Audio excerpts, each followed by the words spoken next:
Good Wednesday morning, you guys. What's up, everybody? Witnessing Wednesday edition of the Faith Room. Sit down. Sit down. Come on. What's up? What's Happy up, y'all? Wednesday to the crew. What's up, Prophet KJ? What's going on, Nate? What's going on, O? What's going on, Cherie? How you doing, sir? Good to be alive. Tell me something Wellness good. Wednesday. Yeah. Y'all tell me something good. Tell me something. Don't play with me. Tell me something good. What's up with Come on in. Hey, Pastor O singing with me today. Hey, Pastor O, listen. Just singing in the background. No, backstage, I heard you singing. You didn't think nobody heard you. We heard you. Yeah, we heard you singing. Yeah. Look at his face. It's in him. He's just humble. Look at his face. What's up, everybody? Y'all see all these people coming in? They are in here. Good morning. Good morning. What it do? What it do? How y'all doing? What it do? What it do? All right, y'all. Declare your day. And once you declare your day, you know what we do. We tag and we share and we get on people's nerves until they say, I'm already in. Yeah. All right. You don't stop tagging and sharing until you hear, I'm already in. Lisa probably says it's a We Got This Wednesday. Say that. We got this. Let's ride. We got it. Let's go. Yeah. Everybody, good morning to you. Happy Wednesday. Listen, you're going to have a good day or a bad day, and the decision is yours, baby. That's right. That's so good. That's so good, Nate. The decision is yours. I'm choosing to have a great day. Yeah. I'm choosing to have a great day. Y'all better talk to me. Life and death is where, everybody? In our mouth. Power of your tongue. That's it. In our tongue. So open your mouth. Come on, everybody, and declare your day. We are going to have a great day. Go ahead and tag as many people as you can. I've declared my day. So you know what I'm doing right now? I'm tagging people. Getting on people's nerves. Y'all tell the Faith Room about all the testimonies we got yesterday. Can y'all just let them know what be coming through the inbox? Can y'all just say something to the people? Talk to me. Somebody. We were up all night. Doing all that. Yeah, people are being impacted.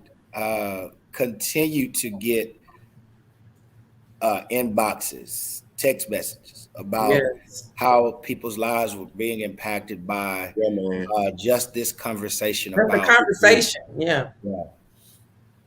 That's it. That's how that blesses me, because it lets me know that we're in the vein, we're where God is moving. You know what I'm saying? We're moving with the cloud. So come on, Cherie. That blesses me just to know where we're supposed to be. Come on, Cherie. Yes, that's good. Yes, that's good. We are waiting on our professional therapist. Pastor Cadrick is working on getting her in now. But we're going to have a great day of conversation. Yes. We're continuing our discussion on when it still hurts. This is what we're calling grief edition. We're dealing with grief all week long. If you know anybody dealing with grief, I need you to go ahead and invite them to be a part of the conversation. That's it. The Pearly tagging 1,800 people. Yeah, I see that. Work your magic. Get it, sis. Get it. Go for it. Do you know how many people would the church be without you, Sister Pearly?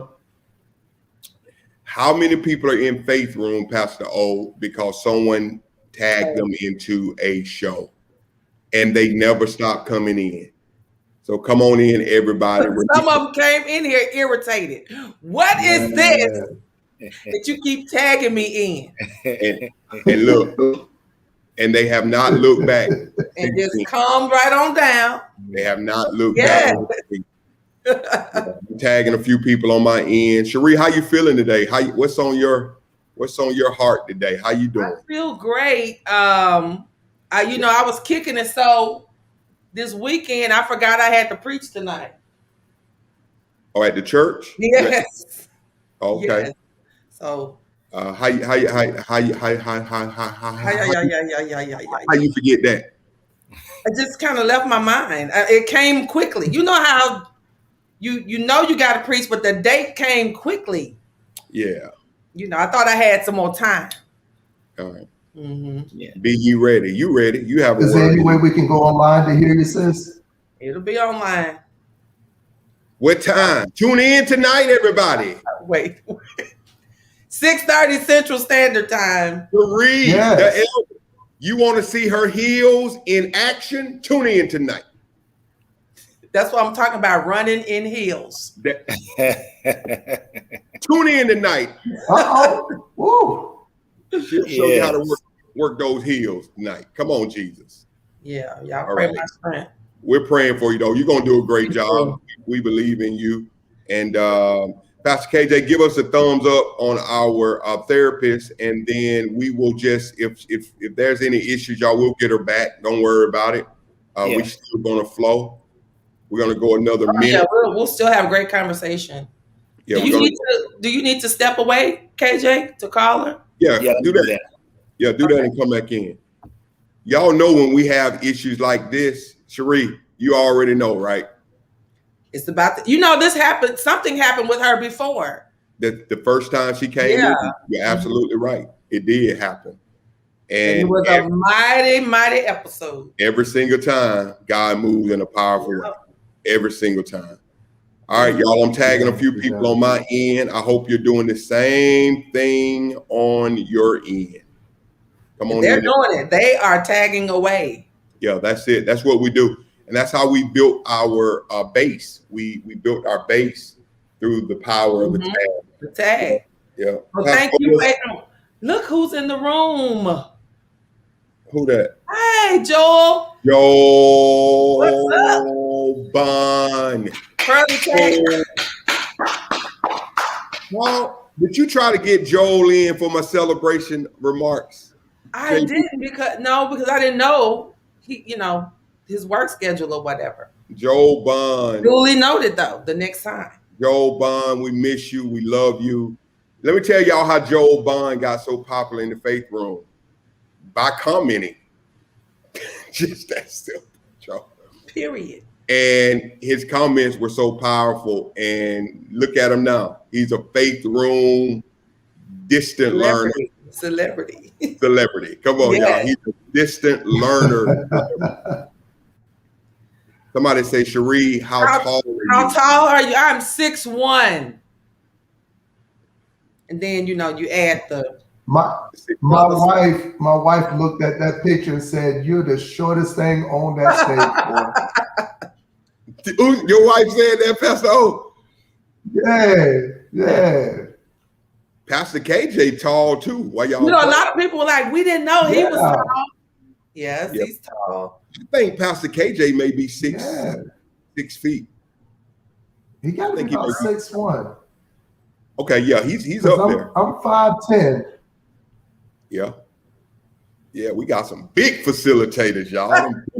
Well, wait a minute. Found another word. Oh. Well, we're tall. Notice what I said. You're the co-host. Listen, I'm gonna be back in my right mind when I come back because facilitators. I was eating everything that wasn't nailed down. Come on, everything. Yeah. What was your favorite dish out here to eat? What did you eat out here? Give San Diego. What did you eat that was good out here? Come on, I don't remember what I ate. My spot, I always go to Phil's Barbecue. I had some cheesecake. What's the name of the restaurant? I don't know. I wasn't with you, Cherie. The word Jack is in the name. Y'all help her out. Shirley, where did we go Saturday night? She asking me where y'all out on Cheesecake. Yeah. We were avoiding you. That's what we were doing. Was it Cheesecake Factory? No, Nate. I know. I said the word. The Jack is in the name. I know. Jack in the Box. No. Oh, why would I get cheesecake from Jack in the Box? Man. Why would I do that? Look, you the one giving riddles this morning. I'm just trying to solve it. Hurley, somebody that was in the crew. Where did we go? You said Jack. It's a C word. That's it. Jocelyn said Jack in the Box. Yeah, Jocelyn, that was my. Now, I did go to Jack in the Box Sunday night. Thank you. See that Holy Ghost on. At the Frou restaurant, I was hungry again. Don't play with that Holy Ghost on me. I knew Jack in the Box was in the spirit somewhere. Well, yeah, that was my last meal on Sunday night. I was like, I'm hungry again. You know where Pastor Robinson wanted to go? Where? I took him there 2 times, In-N-Out Burger. So, okay, In-N-Out, and people talk about it all the time. Don't play with it. Don't play with it. But so I went to, in the airport, Whataburger. People talk about that. What is it? Claim Jumpers. Where I get Jack from? Claim Jumpers. Claim. You went to Claim. Did you like it? I did. Okay, good deal. Claim Jumpers. Claim Jumpers. Good deal. I don't remember what my meal was though, but I know I had that cheesecake. Yeah. Okay. But everything was good. I can't complain about anything. San Diego. I'll tell y'all this. For those who are from the West Coast, people down south are enamored with the West Coast for 2 reasons. The movies that are made out here, and then you see all then we see one being made. Some was being made. Something was being made out on the beach. And that was my first time ever going to, is it IB, Imperial Beach. I've been out here 4 years and I've never gone to IB, Imperial Beach. Never. That was my first time going. But it was a movie being shot right there on the beach. Yeah, right there on the beach. So what's up with Miss Dorcas? Yeah, she's I just sent you a text. She had a session that ran over, but she's on her way. She's on her way in. Okay, good deal. So we're going to go ahead and get started, and the therapist will be in. Cherie will be on the lookout for her. Absolutely.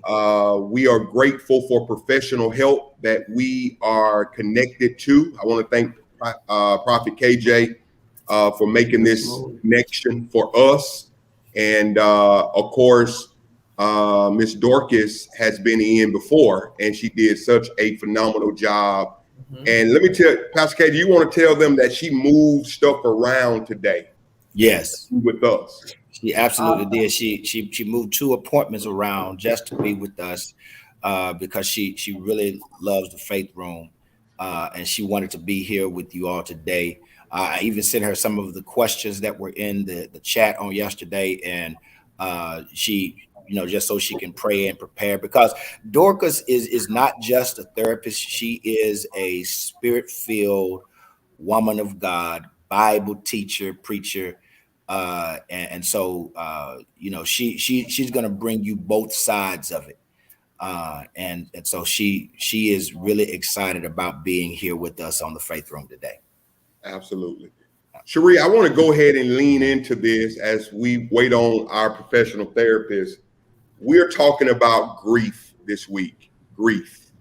And I'm excited about it because we had so much momentum yesterday. It was an emotional day yesterday, but yet it was a powerful day. And Cherie, I want us to just revisit how we defined grief.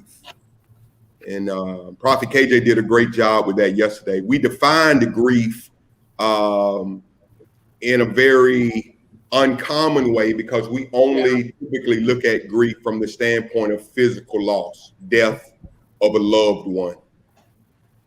But as we seen yesterday, it's much broader. Absolutely. You want to revisit that definition, and let's just make sure we lay the foundation for those who may be here for the first time, and we can push a little bit further. Go ahead, sis. Sure. So yesterday, Pastor KJ gave us the definition, and we defined grief as the normal process of reacting to a loss.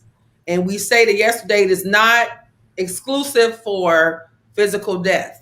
What we found out is it may be physical, such as a death, but it can also be social, such as a divorce or a breakup in friendship, or some kind of breakup in any kind of relationship. And then it can also be an occupational loss, such as the loss of a job or your career. Emotional reactions of grief can include anger, can include guilt, anxiety, sadness, and despair. Physical reactions of grief can also include sleeping problems, such as insomnia, or you could be sleeping too much. You're just off with that. Changes in your appetite. Physical problems, illnesses, all of these things encompassed in grief. And again, we discovered yesterday, everybody deals with it. Everybody deals with grief. Yeah. Pastor O, anything yesterday stood out to you, man, as we lay this foundation? I just want to kind of recap.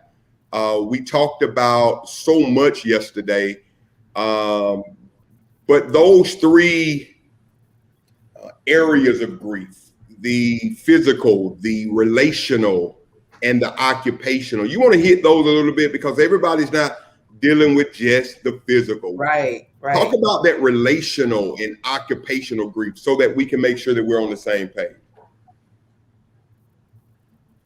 What really stood out to me yesterday was how individuals talked about active grief. And that's the way I'm gonna call it, active grief, when you're dealing with an individual that you see slowly deteriorating away. I asked my wife last night about it, and this blew me away. I did not know what she was going through pertaining to her mother. I told you her mother had dementia. Right. And so she said she grieved at every stage that her mother lost something. That messed me up. Every time when her mother lost her eyesight, when her mother lost her hearing, when her mother lost that she couldn't eat any longer, she had to, man, that messed me up. You know, because people grieve, and she said, I grieved at every stage. And sometimes you don't think of it that way. But that's what really got to me yesterday by listening to other people, man, you know, how they're processing this thing. So really that's what touched me, Pastor Nate. That really, and I can see that because if I could have cried yesterday, I would have cried. Wow. At the loss of the eyesight or the hearing, because I think that's to you as the child or the whatever, that's a different person to you now. Right. You remember when they were in perfect health. So every time, like you said, something changed, I can get that. Yeah. Yeah. And you know, Pastor O, it's okay to cry in the faith room. It's okay to cry in the faith room. And Pastor KJ, that relational grief, man, we don't talk about that, but do you know how many people are grieving and paralyzed and gripped by the fact, KJ, that a relationship did not work, man? Mm-hmm. Yeah. You know, people, you know, are grieving because, you know, some people were engaged and the engagement got called off and it did not work. You know, people are having a difficult time getting over relationships, you know, not just romantic relationships, but friendships, you know, that just didn't work, right? And you also have people who let down their guards to begin to trust. You know, even in church relationships, they let down their guard to begin to trust, and then something happens and causes a fracture in the relationship, right? And they're brokenhearted and having a difficult time trusting again. Yeah. And so now they're having to grieve what they had in mind. The relationship gone, you know, very far, but they had something in mind. They had a concept in mind about how this relationship was supposed to work, and it did not pan out the way they wanted it to pan out. Mm-hmm. Right, absolutely. And so that, you know, they have to grieve those relationships. Absolutely. And I'm going to push this point, and we're going to get into some of the myths. We're going to get into some of the myths that we started on yesterday. And then again, we're waiting on our therapist. She will be in. One of the things I said yesterday, guys, I want you to hear me closely. If you have not gone through my experience, you cannot dictate my emotions. My emotions. That was so good. I want everybody to be set free by that statement. And you walk in your freedom to grieve the way that you need to grieve. Why? Everybody's experienced the grief. Listen, no one death is the same of losing a loved one. Right. Some wasn't, remember, anticipatory. I knew grandmama was headed out, but then some was unexpected. Yeah. I didn't know my son was going to be murdered. I didn't know my daughter was going to be murdered. All right. Unexpected. I got a call yesterday. This whole fentanyl Yeah, that's a big thing. It's big in the country. Yeah. How many parents are grieving people who are overdosing on fentanyl? That's unexpected. I just saw my baby, and they're gone. So no one breakup is the same. Mhm. Right. And you have to think about what about somebody who thought their relationship was their marriage was going well, and then all of a sudden Mhm. somebody comes in the house and say, I want a divorce. Yeah. Y'all, that happens. Yeah. Mhm. And so what I'm saying to the crew is that Faith Room, people will try to expedite your emotions and dictate how you ought to feel, and you just can't allow that to happen. And we can't be selfish, because again, your breakup wasn't the same as your sisters or your brothers, Right. or your friends. And then occupationally, man, if you still have your job, if you never lost a job, if you never went to work one day only to be told in 6 months they're down, you don't understand occupational grief. That's good. We have to be very careful that we don't allow our experience to dictate someone else's emotion. Yeah. All right. And I can't wait to hear Sister Dorcas, her insight on that. But let's push these myths, y'all. We talked about a myth. Hey, Courtney, good to see you. She said, I have freedom to grieve. That's right, Courtney. You have freedom. That's good. That, Courtney. You have freedom to grieve. Man, I ask you guys a question on that part. Men, because I've always heard it where they always tell little boys, like, men don't cry. Men are not supposed to cry. Have y'all ever been told that? And can you like express that that's such a horrible misnomer? That doesn't make sense. Yeah, I can remember, my mother was in the hospital. She had a disease called Guillain-Barré. She was paralyzed and had to learn how to do everything all over again. And we didn't know what it was. And it was fairly new diagnosis at that moment. And I can remember one of my relatives coming up to me. She said, hey, your older sister, she gonna cry. Your older brother, he might cry. Your sister, he might cry. But you can't cry. You got to be strong for everybody else. Why? Because you're the preacher? I mean, why? I was 9 years old. Oh no! Wow. And so that affected me because I felt like I had a responsibility to carry everybody else's pain, But my mom, she was in a place I didn't know whether she would ever walk again or talk again, and so I carried a lot of my weight and my pain and my grief, just inside. Wow. From 9 years old till I got, I think I had a breaking point when I turned 17. Right. What did your breaking point look like, KJ? You say you had a breaking point. I remember, man, I was dating a girl at the time, and we were sitting on her front steps, and it was time for me to go. She was walking me outside, and we were sitting on the front steps, and something happened, man, and I just broke, right? Because we were getting ready to go through a breakup, right? And I just broke, and I couldn't stop crying, and she's like, "Cadrick, shh, shh." Wow. And so you was just for old and new. You was just letting it all out. It all came flooding in at one point. Yeah. Wow, that's good. Pastor O, you want to tag that as you grew up? I would want to ask. What you say? He's freezing up. I think I would want to ask this question. What happens when we don't allow ourselves to grieve? What ramifications are there? Like you said, Kat, you finally broke. But I wonder what happens physically, mentally, emotionally, when we don't allow ourselves to grieve. Yeah. Well, I would say this. Go ahead. No, go ahead. Go ahead, O. Go ahead, Pastor O. No, I just find he has a little myself growing up. I'm sorry, guys. For myself, I just find it's hard to grieve because of what you're saying. Yeah. Okay.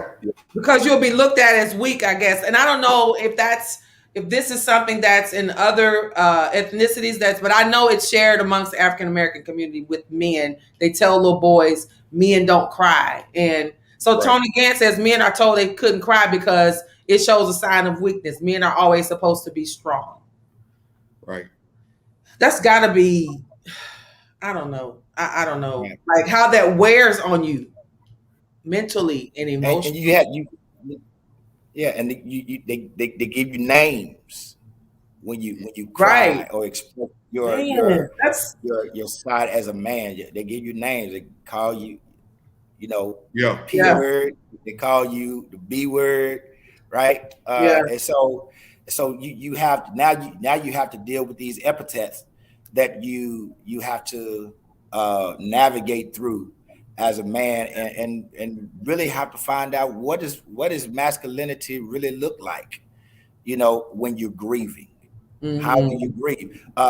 Big D said something yesterday. He said, he's grieving. He goes through grief, and people think that just because of his past, he doesn't really have emotions, and so he has to deal with it by himself. And so that's difficult when people will think that you can't grieve simply because you had a rough past. And maybe it was because of, and not saying this in his case, but maybe it was because of things that they were already dealing with emotionally that caused them to turn street or thuggish. Could or be. hard, right? So yeah. I see some of the comments coming in. Maybe we can catch. I'm raising my son. Okay, it went. Oh, I'm sorry, Nate. Oh, you're fine. You're fine.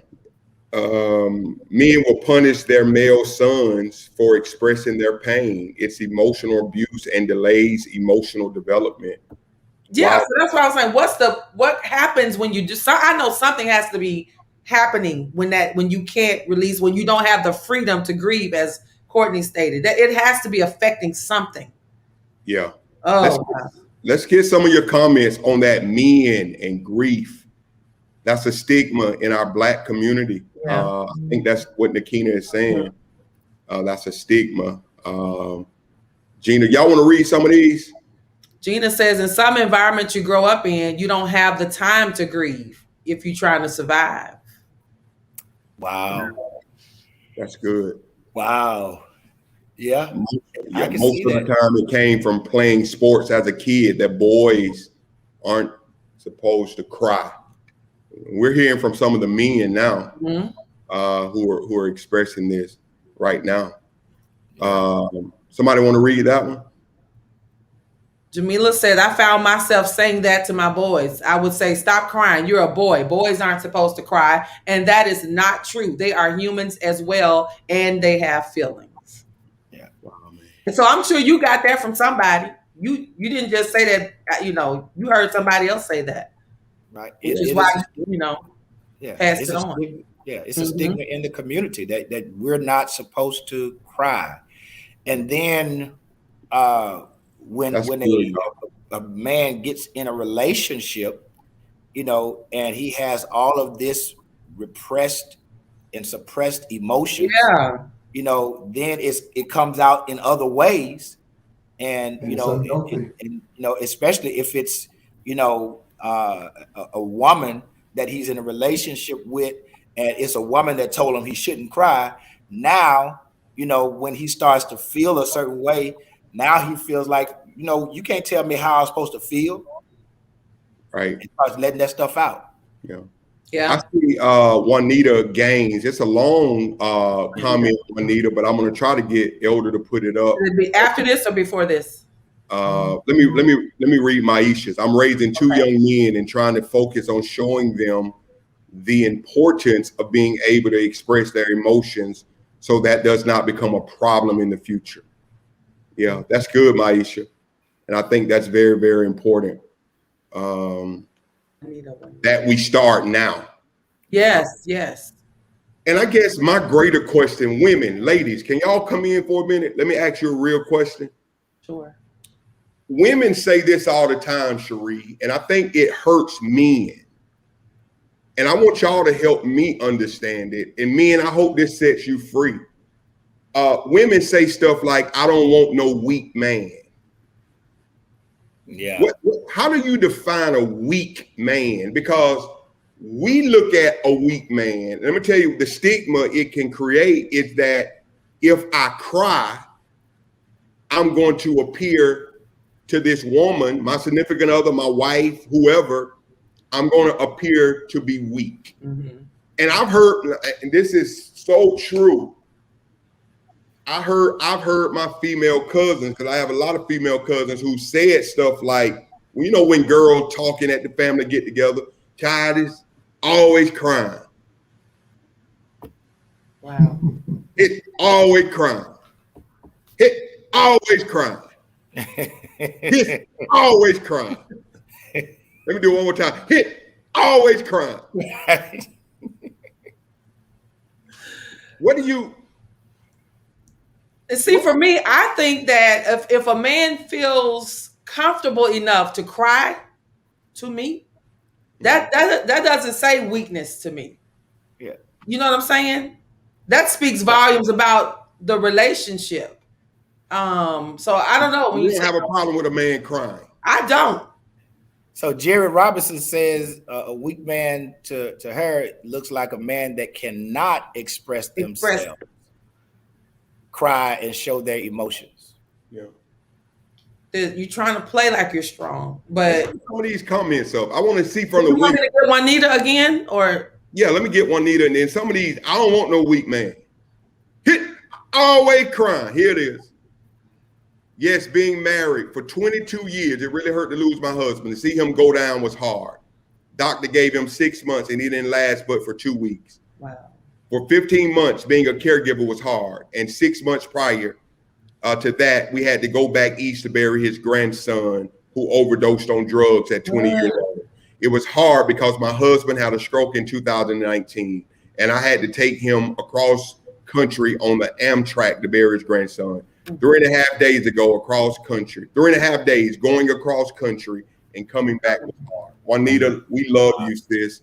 Thank you for sharing that. Wow. Yes. A man who is able to show emotional intelligence is attractive and necessary. We're talking about the stigma that women have. Vanessa Bond said, I love a man. I have respect for a man that is real enough to cry. mm-hmm. See, ladies, because some women, they have a different perspective. Winter Joy, I'm seeing all these comments. Come on, Yeah. we're just waiting on our therapist to come in. Yeah, She's here, but she just went away. I'm not sure. Hold tight. Let me read a few of these. Somebody read this one, Winter Joy. What it says, weak equals indecisive, unable to stand up for what he believes, not necessarily emotional. Personally, I enjoy a man that knows how to express himself. Absolutely. Good definition, sis. Yeah. Gotcha. I don't equate a weak man to cry, somebody who cries.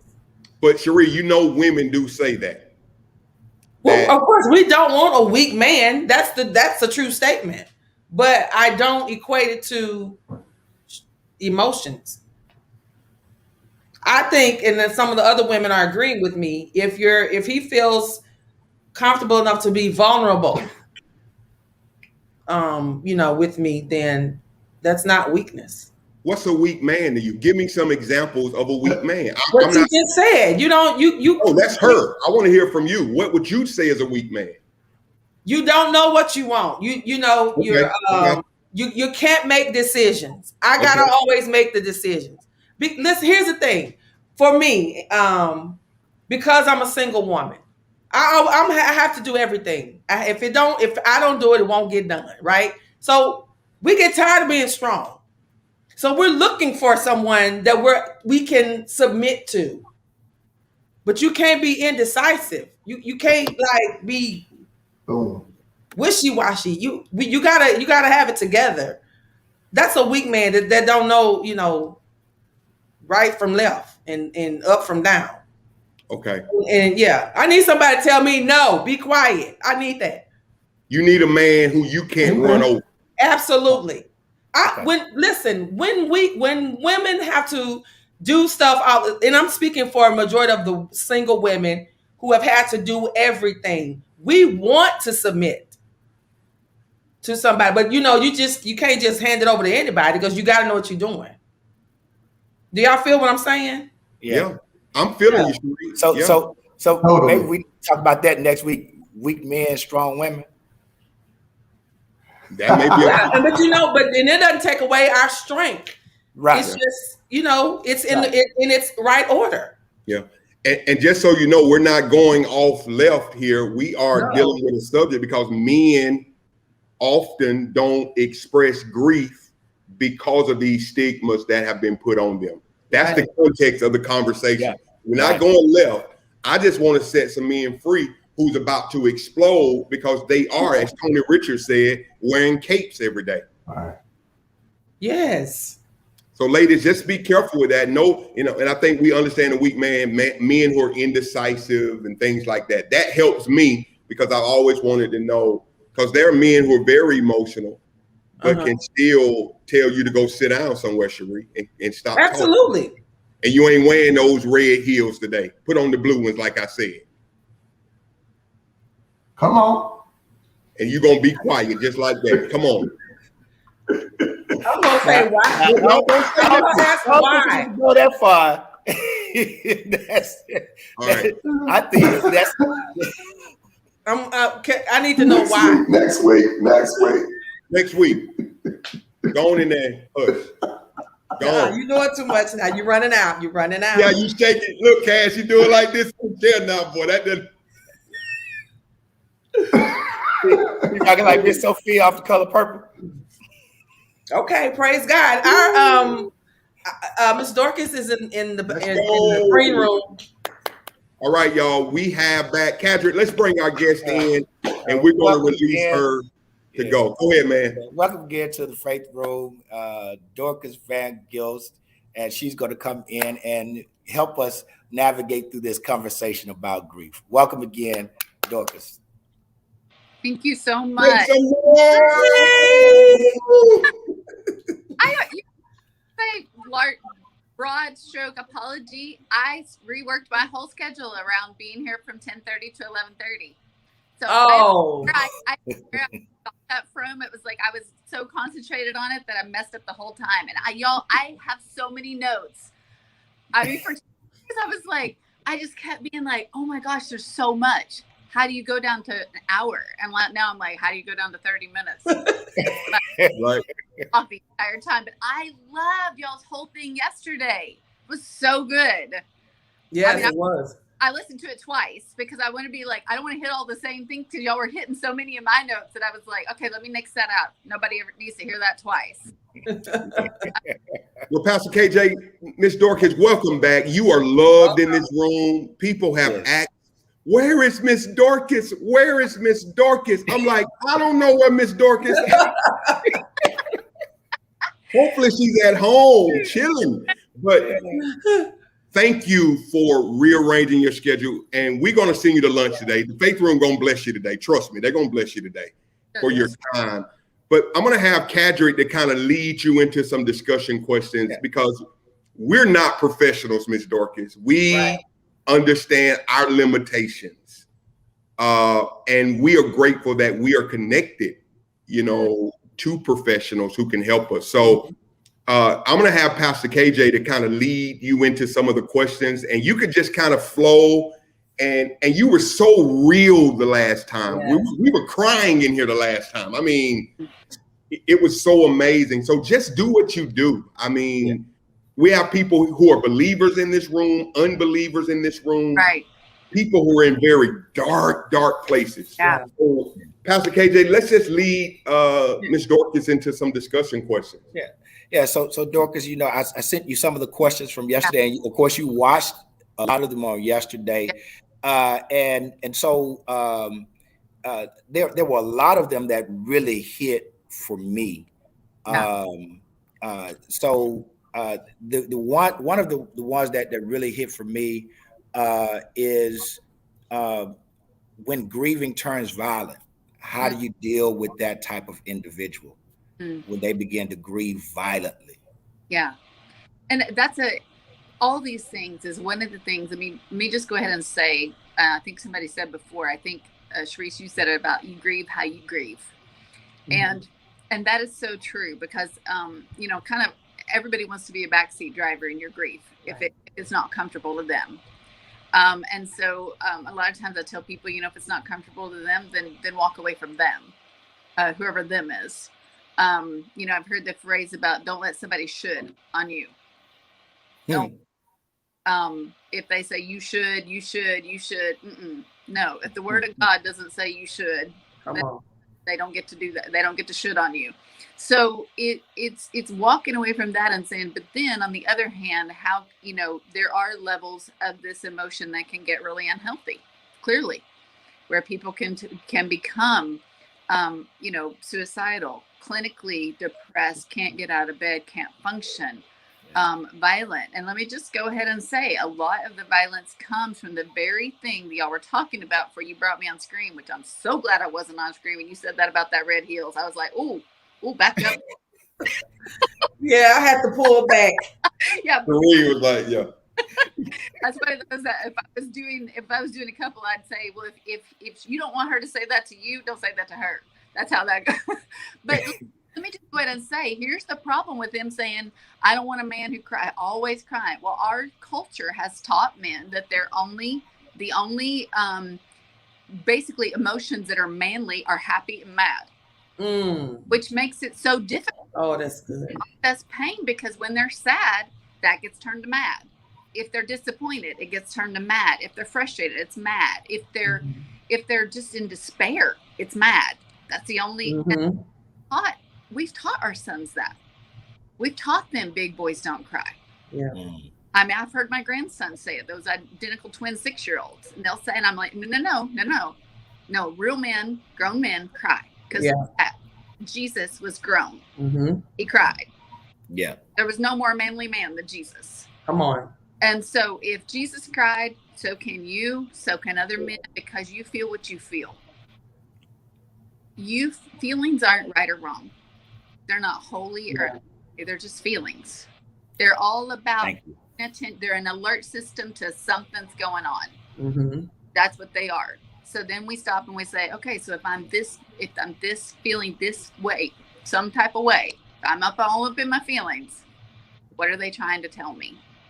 Let me sit here and go, what is it? What is my brain trying to tell? Was the Holy Spirit trying to be like, something's wrong? But when those people don't choose the healthy way, that's when it needs to be intervention. There may need to be intervention with the law. Because if somebody's not going to choose the healthy path, then we have to make that choice for them or telling them, I mean, you're going to have to be hospitalized. I'm going to call 911 because you told me you were going to kill yourself. So the ambulance is going to be here in just a minute. I'm going to tell them that we take those things seriously. We don't take them lightly, and we are there for others to make sure I can't control you, but I also have to do what's responsible, and I have to hold. Because we can't let somebody off the hook and then they go out and shoot up something. And then, like shoot up as in shoot somebody. We didn't do what we could have done and should have done. Yeah. So when it becomes violent, you have to make the hard choices, call the authorities, call their doctor, whatever that looks like. And it's painful, but it's necessary. That's good. When I tell you guys, I had notes on my notes and notes on my notes on my notes. I wanted to be like, if you don't even have to take me to lunch, just tell me I can come back another time and talk about this. Absolutely. Yeah. This is the number one topic. As a nation, as a world, we are grieving. That's so good. We're grieving. All the death. So much death. Yeah. I think he's up to 60 people now since COVID started that died that he knew. Wow. He works, in a COVID hospital. So this isn't, a lot of these are patients and friends. But there's, I've seen on therapists, walls and groups where they're like, how do we do this? There's just people are so in crisis from grief. And you know, one of the things is realizing there are stages to grief, but that doesn't mean these stages aren't necessarily going to be yours. I remember my brother sending me a thing and said, this is how they told me grief would look like, and mine looks like Right. that's what mine looks like. And often it will. And if it looks like that for you, it looks like that. If it looks like numbness for a long time, that's what it looks like for you. Yeah. That's good. On the front side, when you're in immediate grief, when somebody's killed or your spouse walks out, all those things. My thing, first of all, when you are in acute grief, like it just happened, it's the things of just like, make sure you stay hydrated. Make sure that you know what I mean, go for a walk, you get outside, eat if you can. I mean, just those immediate, one foot in front of the other. Yeah. Your whole psyche is, how can I face life? Wow. I can't face life. And you don't have to. Just do this moment. That's good. If I'm, when I'm labor coaching, I tell them, we're not going to say like, can you handle 16 hours of contractions? We're going to say, can you handle this contraction? Yeah. Okay. Now, can you handle this contraction? Wow. That's good. Yeah. Same thing with grief. I can do this moment. And then I can do this moment. And that's good. This really hard moment. And yeah. A little bit better moment. Wow. And so one foot in front of the other. Another thing that can be really helpful in grief is being with children. It's odd how children, they live so in the moment. You know what I mean? That a lot of times it's healthy being with them because they're just right here in the here and now. They're not worried about the future. You know what I mean? They're not looking at like, how are we going to pay for retirement? You know what I mean? Even how am I going to live my life without this person? They're like, well, right now I feel sad, or this is bothering me. They're here and now, right here in the here and now. And one of the things I'm going to tell you guys about one book that really, I'm sure it's not a book for everybody, but it gave me some tools. It's called 1000 Gifts by Ann Voskamp. And I read it, it came past me one day. I picked it up and I was like, I'll read this. I've never read anything by Ann Voskamp. A woman of faith. I mean, just such precious faith. And one of the things, and I'm not going to get the quote right, but she basically said, gratitude only sticks to a life if it's nailed with one specific nail at a time. And her thing is about 1000 Gifts is about somebody challenging her to write down 1000 gifts from God. And she began to write them down. Now, this is, y'all, I'm talking about like this morning, like this right here. Y'all see this? Me going, I'm so grateful for this cup. I mean, this cup, first of all, it's beautiful, but honestly, all day long, it keeps things cold. I stay hydrated. And so when I drink from it, not just drinking from it, but going, oh man, I love this cup. So grateful. When I'm sitting there with my grandchildren last night, I intentionally, ever since I read this book, go, oh my gosh, I love their soft hair on my chin. In this moment, I'm holding their little bodies. I'm holding my little granddaughter. I'm hearing her, say the little words that she says, her tiny little hands and feet. And in this moment, I'm so grateful for this. Wow. And to realize that each one of those 1000 blessings was 1000 ways God was saying, I love you. I love you. Wow. I love you. I love you. Wow. I love you. Because grief is this huge loss. Huge. Yeah. And this is what do we have? Outside of all this loss, which I'll be honest with you guys, this last year, Pastor Cadrick goes through some of this. I mean, my life burnt to the ground. Burnt to the ground. And it was challenging to say, what do I still have? Wow.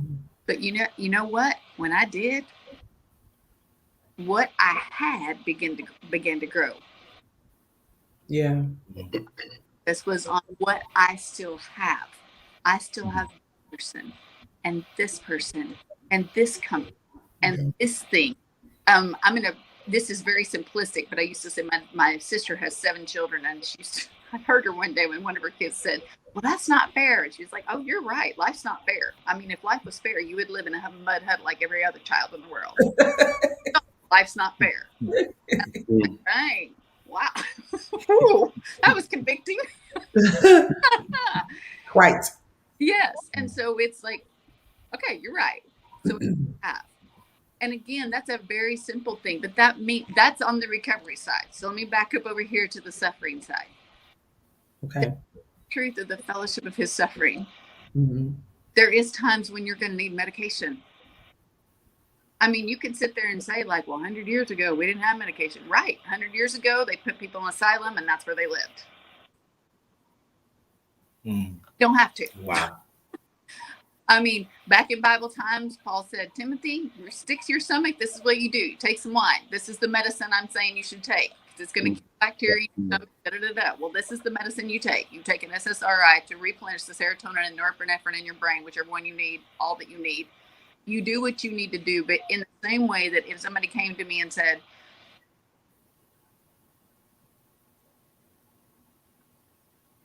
We can't hear you. You're muted. okay, let's see how to. Oh, There you go. We hear you. Ooh, She went off camera. now we can't see you. okay. I hope y'all getting this. It's good, man. Can you hear me and see me now or not yet? We can't see you. Your camera's We can hear off. you, but we can't see you. There we go. There you go. There you Man, people trying to call me and I'm trying to say no. And go. So it's you know, in those things of saying like, do I need, so if somebody said I'm diabetic, I wouldn't say, well, you just need to pray harder. I'd be like, well, you need to go to the doctor, see the doctor, Your brain is an organ of your body, guys. It's an organ. And if it's suffering, then deal with the suffering. And then at the same time, do the other things. Because you can do all the therapy in the world. And if your brain doesn't have enough serotonin, you are going to be white knuckling it all day, every day. Wow. And man. I have clients from New York to California that will be like, but I just don't want to take the meds. And I'm like, I mean, you don't have to. That's up to you. Mm-hmm. It's just right now, as far as I can tell, you are doing everything you're supposed to do. And then they take the meds and they're like, oh my gosh, where have I been? On the other hand, there's also this thing of people that want to take the meds and not do the work. Mm. Wow. Okay, well, now you're a little bit better. But at the same time, if you don't do the work, I mean, a lot of your suffering is self-inflicted just because, I mean, your soul's a mess and sometimes you're in sin and sometimes you have attitudes that you don't even realize you have, or, you know, terrible coping mechanisms you didn't realize you had. It's all of it. It's all of it. And so if you are struggling, and so many of y'all, when I was reading that yesterday, I mean, y'all's pain is real. It is real. These situations are hard. Get some support. And I mean, you know, I work for BetterHelp, which is an online therapy company. There's ones you can do online from home. You can even see therapists all over the, you know, United States now through telehealth from home if you need to. And on the one hand, I want to say, you know, go to your pastor, your leaders. But if they don't know how to do therapy, then don't go to them. That's okay. They don't have to know how to do everything. That's right. And your pastor and your leaders may not be all that healthy. Okay, so don't go to them. That's so good. It may not be healthy either, but hopefully they're held accountable by a state board. Right. Wow. But don't be afraid to get help. There's probably a billion things I'm not saying. You want to do another question? I want to bring you another question. One question is, how do you grieve relationships where the person is not gone, but their memory and the role that they played in your life is gone, like a parent with dementia? And I read that, and oh man, my heart. Yeah. I felt that one. I felt that deep. Because that's going to take, first of all, a lot of grace. But when you said in that question, whatever her name was, I remember it was a her. Mm-hmm. When you said you're grieving the loss of that person, that was true. And let yourself grieve that loss, even while you're taking care of them. Don't let somebody say, or don't let yourself say, but I should just be grateful I still have them with me. No, you don't have that person with you. Come on. You have a version of them that they never thought they would be, and you never thought they would be. And that's not their fault, and it's not your fault, but it's a true loss, a true loss. And so while you're taking care of them, it doesn't matter, tears are pouring down your face. Yeah. You cry a river. That is hard. That is brutal. And you are doing exactly what God has you to do. And I'm saying, there's that one scripture in the Old Testament when it talks about, like, is this not the fast that I've called you to? And it talks about how you do this, but you don't do this. And it says that one line about you don't hide yourself from your own flesh. It's hard taking care of family. I'm going to say that one more time. It's hard taking care of family. Yes. I mean, a lot of times we'll give our best self to everybody but our family. But family is deeper. Everything is harder. Everything is heavier. And I mean, and yes, if you were working in hospice and taking somebody else, it would not have that emotional toll on you. And taking care of your parents, it does have that emotional toll on you. And I'm saying, my point is that God appreciates it. He doesn't take that lightly. That's sacrifice. And sacrificing and laying down your life for people that you love.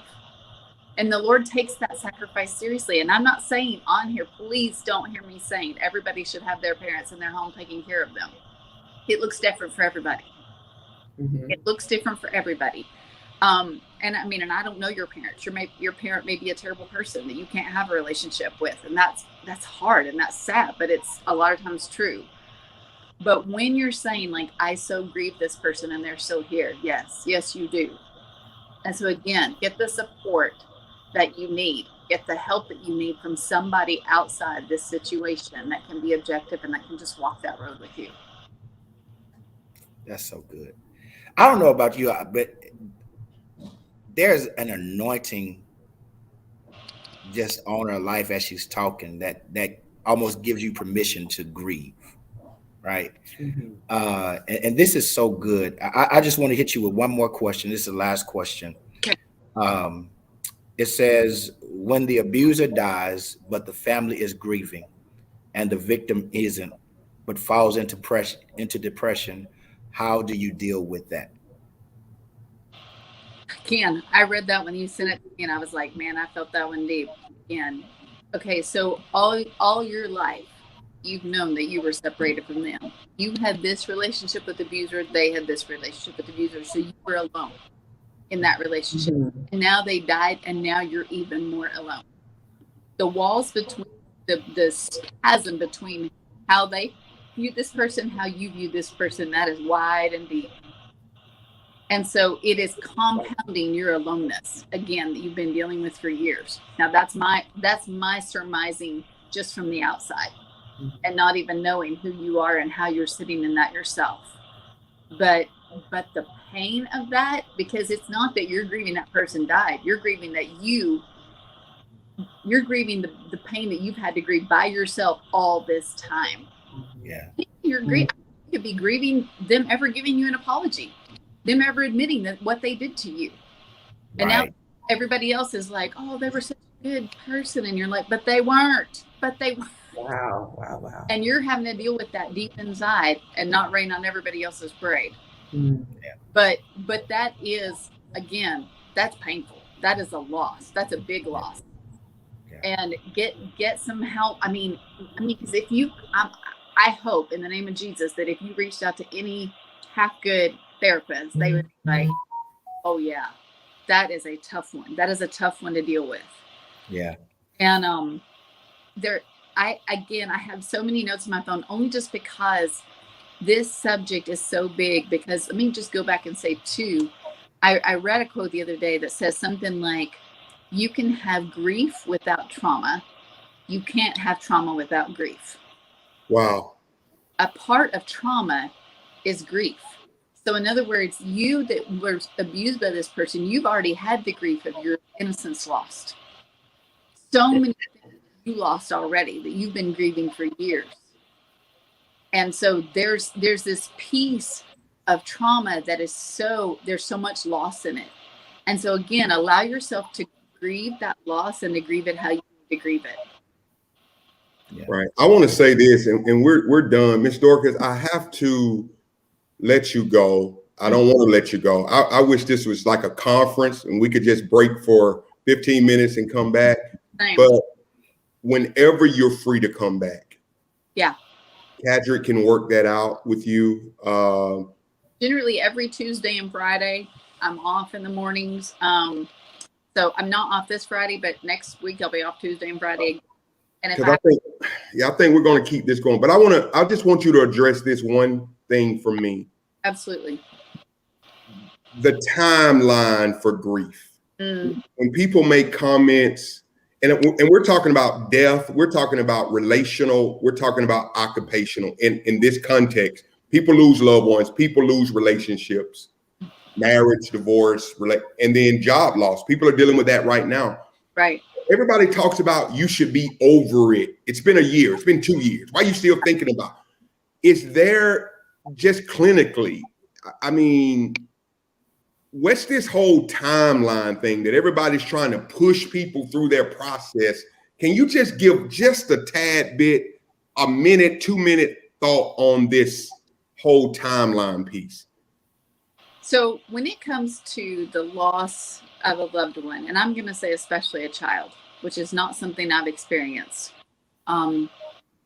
It's a club I don't ever want to join. All the members don't want to be members either. But when it loss of a child, I remember seeing this quote that said something like, "Grievers mark time by before." And when you lose a child, you will never be the same. You will never be the same. One of the things that we need to understand in loss is it's so uncomfortable to us and it feels so wrong to us because we were not created for it. We weren't created to lose anything. We weren't created to experience death or loss or pain. Oh, that is not how God created us. And Jesus came specifically so that we could have the rest of eternity never experiencing it again and living how we were intended to live from the garden. But it's not going to feel right. It's like in the same way that C.S. Lewis said, the very fact that we're so fascinated with time shows that we were never meant to live within it. We're always fascinated with the fact that it went so fast or it went so slow or what time is it? Because we weren't created to live within time like that. And so when you look at that and you say, I lost a child, I was never created to lose a child. I was never created to lose anything. But having a child die before you is completely unnatural, out of the order of things. And so if you tell me 10 years from now, 15 years from now, it still hurts, I'd be like, well, yeah, of course it does. And part of the price of love is grief. Any person you love, you will grieve them in some way at some time. I mean, whatever that means, even in your marriage, you think about how many times you felt distant from your spouse or hurt by your spouse, and there was a grief there because you love them, because what they say matters, what they think matters. Okay, so let's go on to, let's say your spouse leaves you. Again, there's not necessarily a timeline of saying you should be done with this by now, but I will say if 3 years down the road, you feel like you can't grieve because that's the only person that could help you, then as a therapist, I would say, then it's time to find new relationships, because that person is, number one, you're not, let me pause and say, with that whole thing of you complete me, that's not real. Jesus completes us. And if we're not complete in Jesus, then we're unhealthy. That's good. So that whoever your person was, and one of my main spiritual mentors, for the last 30 years, passed away, Susan Smith. Nobody has made more spiritual impact on me. And I can tell you that there has been times where I have picked up the phone and been like, oh, the pain of not being able to call her. But at the same time, that means that if she's no longer here, then that means somebody else is supposed, number one, I have to grow up to the next level. You know what I mean? When my parents died, I'm now in the oldest generation. That's who I am. I don't care how much I'm not ready to be matriarch in this big old family of mine, but I am one of the matriarchs now. That's right. And to grow into that role. But number two, then my resources spread out. Then I have to allow God to bring other people, new people, different people, and it's comfortable. And it's not. Because you know what? I don't have 20 years of experience of knowing they're probably going to come through for me, like Susan has with them. that I have with her, but I'll never have it if I don't let somebody else in. Mm. So that's what I have to look at, is that I'm trying to re-grasp what I had to for this. And again, if your mom died, I still miss my mom. And I will tell you guys, I told my mom she was dying, I mean, she was happy. And I mean, and I was saying, like, Mama, but I'm going to miss you. And she was like, well, I don't know, but I mean, you know where I'm going to be. Oh, man. I mean, I was saying, I want you to, don't be DNR. And she was like, Dorcas, I don't want to do this anymore. I want to see Jesus. My mom loved Jesus like it was a hostage situation. It was hard. You said plumber out, we're like, Mama, don't share the gospel until he's done. He's on the clock. But that doesn't mean I miss her. It doesn't mean that I don't still want to call her and say, I don't want to. Where do I find this in the Bible? Mm-hmm. That I want to show her my grandchildren. I want to ask her, how do you deal with it? Yeah. I have that loss. And like, I think it was Sharice that you said yesterday about, even though we don't grieve at those without hope, we do grieve. You agree. That's it. In that great cloud of witness, I know it, but man, I want to see her face. Mm-hmm. Yeah. And That's good. so I words, not ever. Yeah. We'll bring you back. And Ms. Dorcas, thank you so much. If you could leave us with a one-liner, we always close with what we call a charge for the day. Nothing long, just a one-liner. In this whole realm of grief and recovery and loss, what would be the one-liner today that we can put on our social media page, but really more so tied on our hearts this morning? I mean, I would say, grieve how you grieve. Don't let other people should on you. And get some help. Grieve how you grieve. Mm-hmm. And don't let other people should on you. Get help. Get help. Everybody's saying thank you, Ms. Dorcas. You see the comments. I can't see them, but I trust that they're there. They are so thankful. People that are I mean, in my heart, I'm literally like, I wish I could sit down with you one-on-one. I just want to hug you and be like, I'm so sorry. I'm so sorry. Y'all, these things, again, these are big. I know the rest feels the same way. But also, that, again, Jesus is holding your face and he's saying, I know.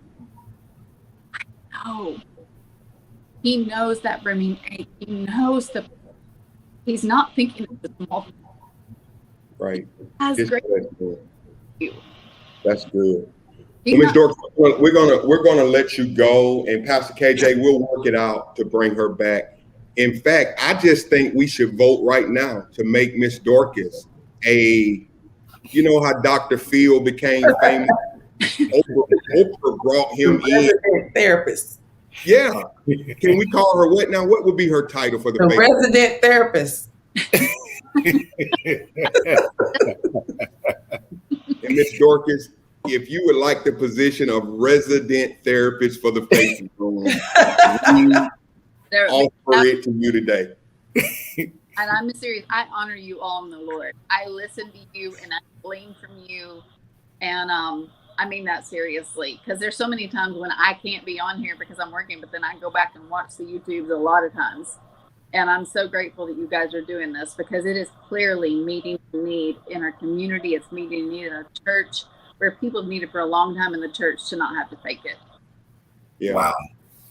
Everybody said you have their vote. So y'all welcome our new resident therapist, Ms. Dorcas. Come on, everybody.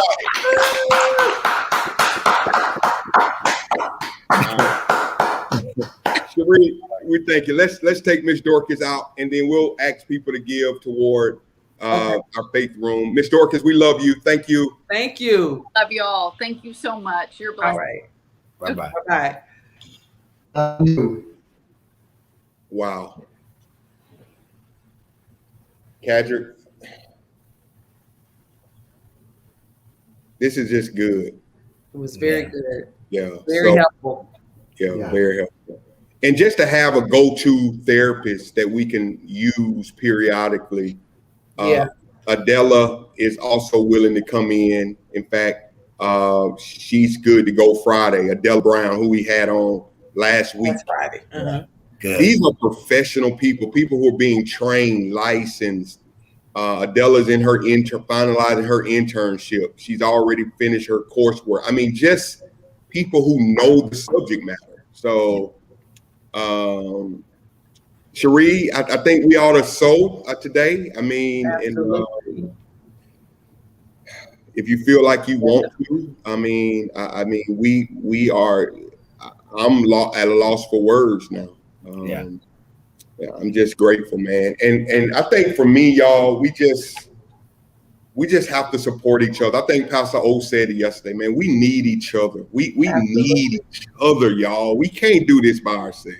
That's right.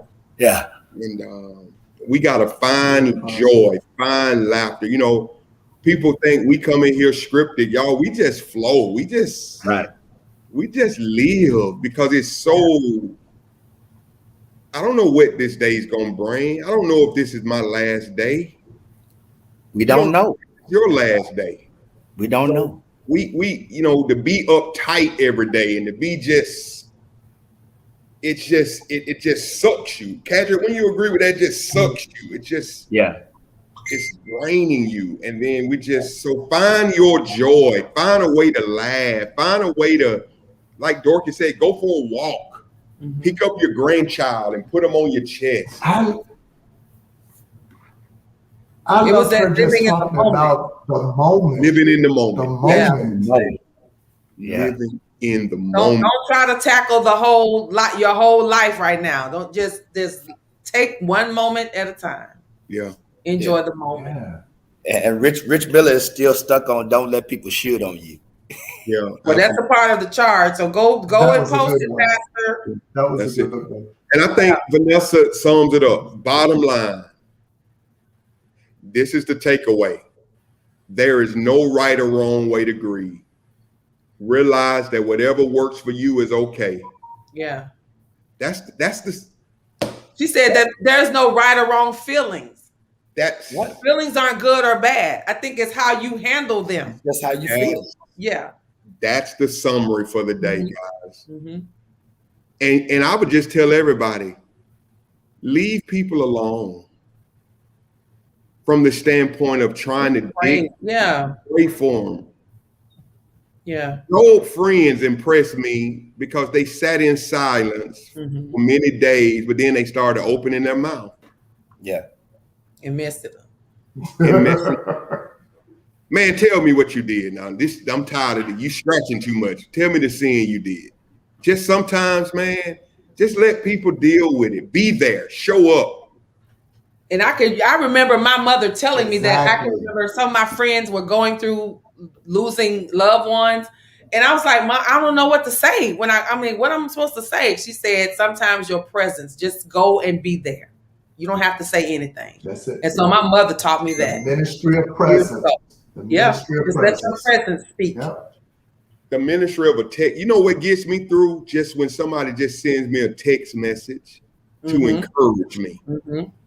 Out of the blue. And it seems to come just in the nick of time. That text message, hey, I just want to say I love you. I'm proud of you. I see you. Yeah. I feel you. That does wonders for people. Send a text message to somebody. Just to encourage. You never know what that's going to do for a person. That's right. Don Burst, quit telling people you know how they feel when they're grieving. That's another good one.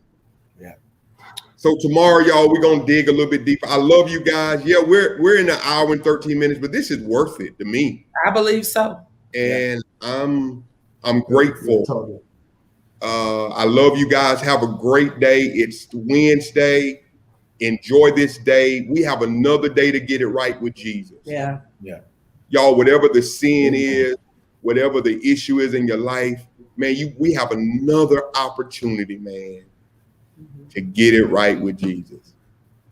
Men, it's okay to cry. We got permission to cry today. Feel what you need to feel, man. Amen. We are the Faith Room, real people with real concerns, but trying to offer real solutions. We'll see you in the morning, be it the Lord's will. Take care, everybody. Peace out. Bye-bye.